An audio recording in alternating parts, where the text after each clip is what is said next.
Welcome back to King to Rye.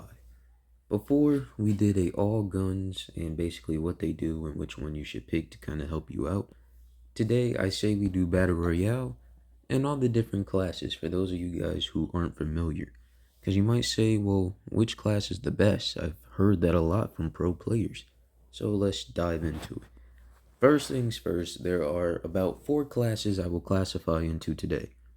First being passive, a person who just sits there, he's not attacking, he's not being defensive, he's more playing the game just to play the game.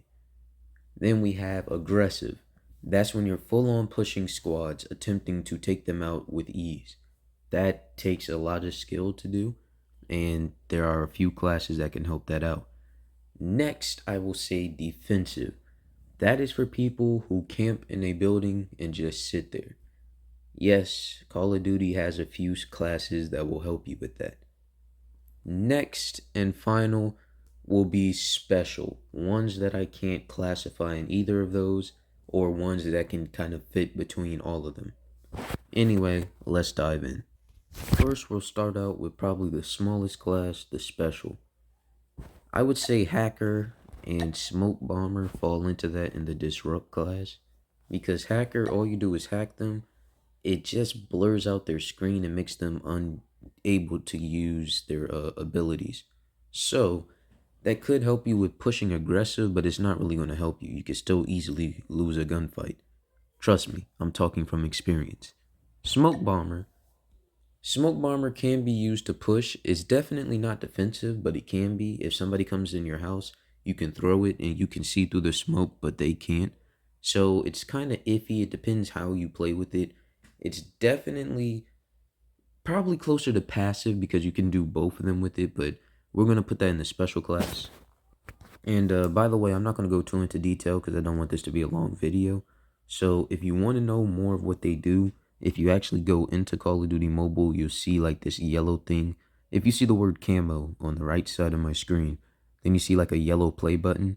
If you click that, it has like a built-in YouTube thing that actually demonstrates it in use, in case I'm not explaining it well enough. But I hope that will help you out. Number 3 for special, I will say refitter, because it's not too much for attacking, because it'll help you in any way. You basically just have armor plates, like extra armor, that will give you a bit more protection. But I mean, you could sit in the house with it, you could push with it, you could play passive with it. It really falls into any category, so we're going to put that in the special. And a close second would be igniter, because igniter is such a weird class. I really don't like it, but it just puts fire around you, and wherever you walk it leaves a fire trail for a little bit. Very gimmicky. Haven't really gotten a kill from it. Like, the only way it could save you is if you are getting attacked and you're just running away, so I guess that would fall into passive, but it's not passive at all, because I guess you could attack with it. It's very weird. It is definitely special. We'll put it in the special class. Okay, and the last two would be clown and airborne. Clown, you throw down dogs that will go and find them. It used to be zombies. I don't know if they're going to bring that back, probably won't. But you basically throw a grenade that will bring dogs up out of the ground and they will go chase your enemy. The reason why it is special is because most people use it to attack, because when you throw them, it lets you know where they are. They act as a distraction. But it can also be passive because of that distraction, so you can actually take them out from behind. So it's not too aggressive. And it also can be defensive. You can throw it down and run away. I could probably classify this better, but we're going to call it special. And then airborne also, you could say aggressive. That would be a strong argument, but it takes way too long to be aggressive. You have to call it out of the air. You have to get onto it. If you're really trying to push somebody, they're going to shoot you from behind. It would be more passive, but it can also be defensive, because say your defenses get out of play, then you basically you pop one of these down and it's like a redeploy balloon in Warzone, basically just to get out of there. Problem is, like I said, it takes so long to get out of the air, and it also takes so long to actually fire you. And unless you have it upgraded to the purple class, which is a chip upgrade found around the map, then it doesn't really shoot you too far. Next, I will do defensive. I feel like that'll be the smallest class next. Boom, Trap Master. This used to be my favorite thing. I'm not gonna lie, I used to camp a little. Used to.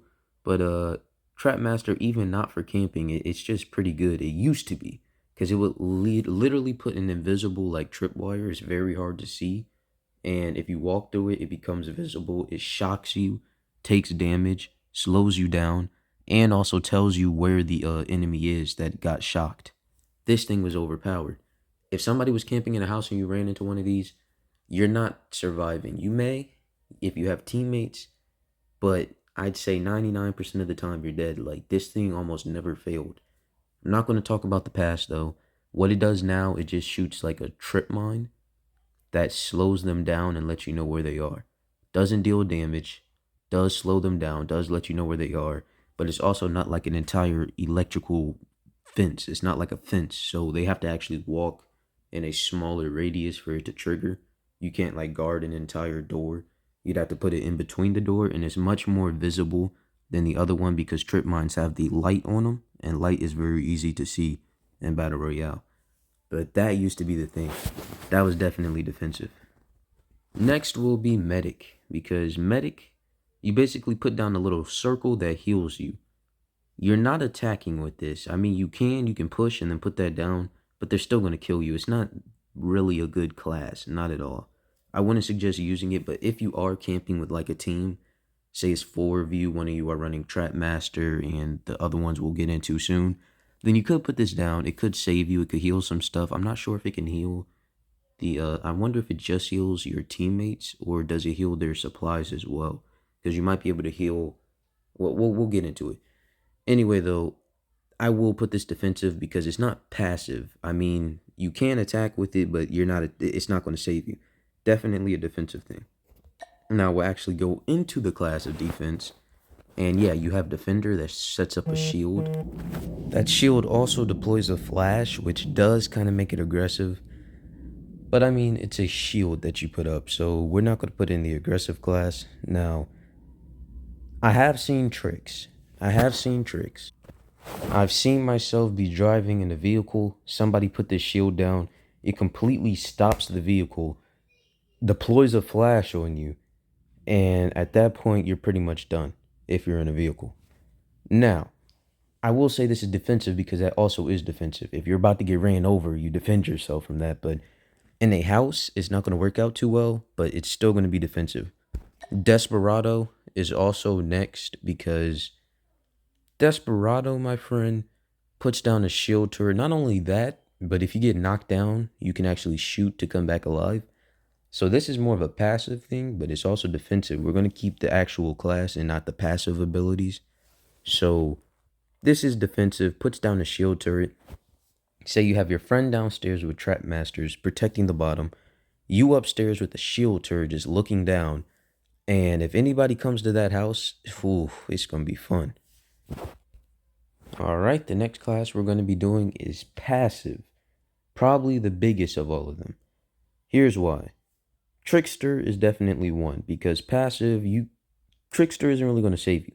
You'll be fighting somebody, and say you get hit from behind, you can split into multiple different things. That right there is going to help you because it's a passive ability. So you're not being aggressive with it. You're not being defensive with it, but it can help you out. That's more of a passive ability. Now, I will say it is very easy in this game to see which one you are if you do it right in front of them. So if you know you're about to push somebody or you have people chasing you down, maybe go around a corner and split them up, get them to shoot at one of them, then you have a chance to shoot back. That's very passive, very strong. Next one will be pumped. Pumped is like a jetpack. It used to be, like this game used to be good. I'm going to say it for a lot of them. It used to be good, but they just nerfed all of these, my guy. But it used to be good. You used to be able to fly like a very tremendous amount for a decent amount of time on its like regular cooldown. Then when you actually use its special ability, it gives you a little bit more jet fuel. So passively, you can fly. When you actually use the ability, you can fly a bit more and a bit higher.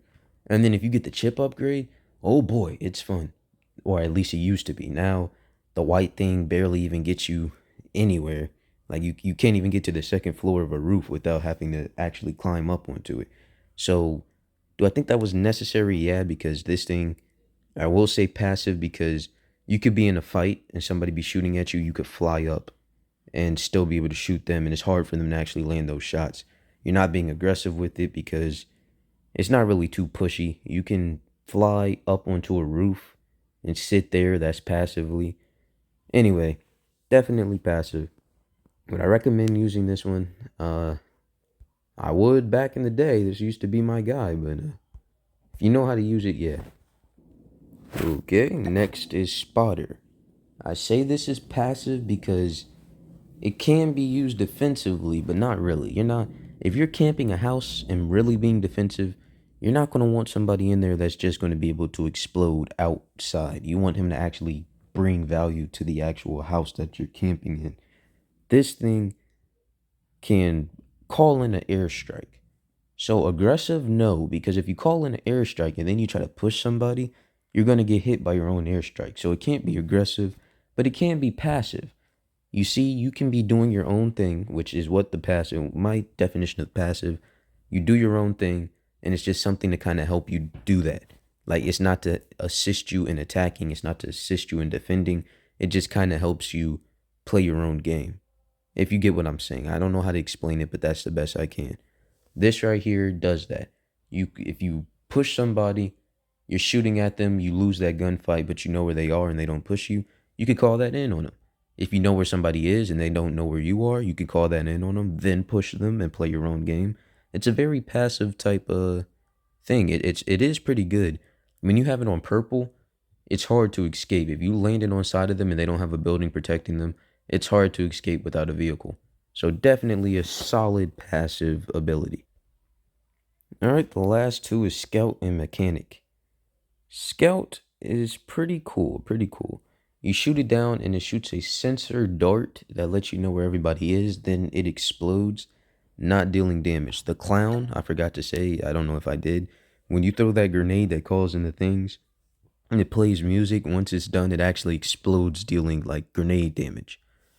This one, however, explodes. It just makes the exploding sound and goes away. Once it explodes, you can't see where they are anymore. But not only does it put like a red dot on your map, but it also, if they're close to it, you can actually see them through a wall for a limited time. So, passive, yes, because aggressively, this could work. But you see, you have to take it out of your hand, or you have to take it out and actually shoot it. And if you're being aggressive, pushing, that right there is going to get you killed. That second of time that it takes to shoot it, because it's actually more than a second, and that's all a gun needs to kill you. So not aggressive, definitely passive. Mechanic, you can see cars. That is the most passive thing I've ever seen. Passive people love vehicles. Aggressive people, I guess they use vehicles to get to where they want to go, but they use guns. They like guns to kill. Passive people, they like running over people in cars, being able to leave if they get in trouble in a vehicle. This thing is definitely for them. And that's its passive ability. Its actual ability deploys a drone that will go and EMP the other player. Now, this EMP is not what we see in multiplayer. It's not something that kind of flashes your vision and you can't see who's on your team or who's not. No, this thing makes it completely incapable for you to ADS. So you have to hip fire while you're getting shot by this. It is hard to escape because it also slows you down. But unless you push right after it shocks somebody, then they'll be able to escape it and they'll be fine, because once it actually locks onto them, it lets you know where they are, slows them down, and also makes them incapable of actually using their ability, and also incapable of hip or ADSing. That's pretty overpowered. But once it does it, it doesn't move anymore. It doesn't stay with them like it used to. It used to have like less of those abilities, but it used to move with the actual enemy. Now it just shocks them, and they can easily leave out of its field. It's a visible field, by the way. And that brings us to our last and final class, the aggressive. I think there's only two of them. First off, rewind. Oh boy. This thing is aggressive's favorite, or aggressive player's favorite toy, I guess I can say. Most aggressive people who call themselves aggressive, unless they're using this, they ain't aggressive, bro. This thing right here will save your life if you're aggressive. You can literally push an enemy squad of 4 people by yourself, get as much damage as you can in a matter of 3 seconds if it's not upgraded, and I think 8 seconds if it is. And then once you start to get low, you pop this thing and you teleport in time 3 seconds or 8 seconds before. So say I know I'm about to push somebody, I know they're camping in a building. I can go right into that building, deal damage, take damage, and then teleport right out of that building. How I use it, I'm not that aggressive. So I'll go somewhere I know I'm safe, like behind a vehicle. Then I'll wait there for a few seconds to make sure it doesn't teleport me farther back. Then I will push and I will try to time it. So if I take too much damage, I'm teleporting right back to where I am safe. If I'm getting a good kill or I get what I want to happen, then I'm fine. I don't even have to use it. And this thing saves your life so much. If you get backstabbed trying to or like if you get third party trying to take out one, you rewind and it can break their camera, bro. You can literally run out of one door, teleport back into that building, run around the other way, and he's going to be shooting where you were at first and take him out from behind. I've seen it, I've done it. This thing is amazing for playing aggressive. Next, I will say Ninja. Ninja shoots a grappling hook. Yeah. I guess you could say it's a special class, but it's more aggressive because say you're trying to chase a team, which I guess isn't that aggressive if you're chasing a team, but say you're trying to get to a team as quickly as possible. This can cut down a lot of time or a lot of space that the enemy has between you. Just by using that, you can also push to the second floor of a building with it, which is something you could do with pumped, but this one actually lunges you forward. Pumped just makes you go up. And I think going forward is more aggressive than going up. Up is more passive. I know that's crazy me saying it. I hear it. But anyway, yeah. I will give this to the aggressive class. I've seen my friend. My friend really likes this. Chase. He likes this for some reason. I've used it like when I first started the game and first started Battle Royale. But like there's so many better classes that play to my skill. And if I do want to play aggressive, I'm using Rewind all day. Alright, and then another one, Poltergeist. The problem with Poltergeist is that it lets you know when it's happening. If it did not, this thing would be overpowered. Like it'll say, watch out. Well, first of all, your screen will turn red. Then it'll say something. I can't even remember it right now, but it'll say something letting you know that a poltergeist is at. I think it says poltergeist. Watch out, poltergeist is active. That lets you know he's coming and to get ready for him. But it makes you almost invisible to the Call of Duty eye. Darn near invisible. Are you visible? Yeah. But it also kind of shrinks you down to side. I know I'm saying this, and it probably doesn't. But like whenever I'm looking, it's very hard to see the arms. All you can really see is the head and the chest area. So it kind of shrinks your body down a lot. So you can really push. And I think it also gives a speed boost when you actually use it. She reduces movement noises like this. This thing is aggressive on max. If you don't want to rewind out, like if you're full on aggressive, then you can breach enemy lines with this. And then once you shoot, you do turn back invisible and the thing goes away. But you can really push with this. It gives you a momentary speed boost, makes you invisible to get past them, and it's overpowered for aggressiveness. Only thing is, yeah, once you shoot, you're pretty much screwed if you don't win that gunfight. Whereas with the other one, you can't get past enemy lines. But I mean, if you about to lose, you could get up out of there. I guess you can also play passively with it because if you're getting shot in the back, you can turn invisible. But your eye is trained to you, so when you see it, unless you make like a sudden fast movement as soon as you go invisible, he's going to be able to see that and continue to shoot you. It's not going to save your life. It's also not passive at all, but I'm just saying it can be played passive. And that right there is the guide. I hope that helps you with your type of gameplay. I've told you which ones are which and how you should play them. Well, I haven't really said how you should play them, but I'm gonna leave that up to you guys. I've told you what they do. I told you how I would classify them. You have to make your decision and try them out. If you're aggressive and you like to push people, those are 3 classes for you. If you're more defensive and you like to camp buildings, those are a few classes for you. And if you're more passive and you like to just, you don't push, you don't camp, you just move around the map, and you take solid gunfights, but you're not pushing gunfights that you know you have a terrible chance of losing. Or I mean, a terrible chance of winning. I said losing. If I pushed a gunfight, I had a terrible chance of losing. I'd be anyway. Yeah, that's more passive. I hope this helps you out, and I also hope you guys enjoyed. Thanks for watching. I will see you guys in the next video.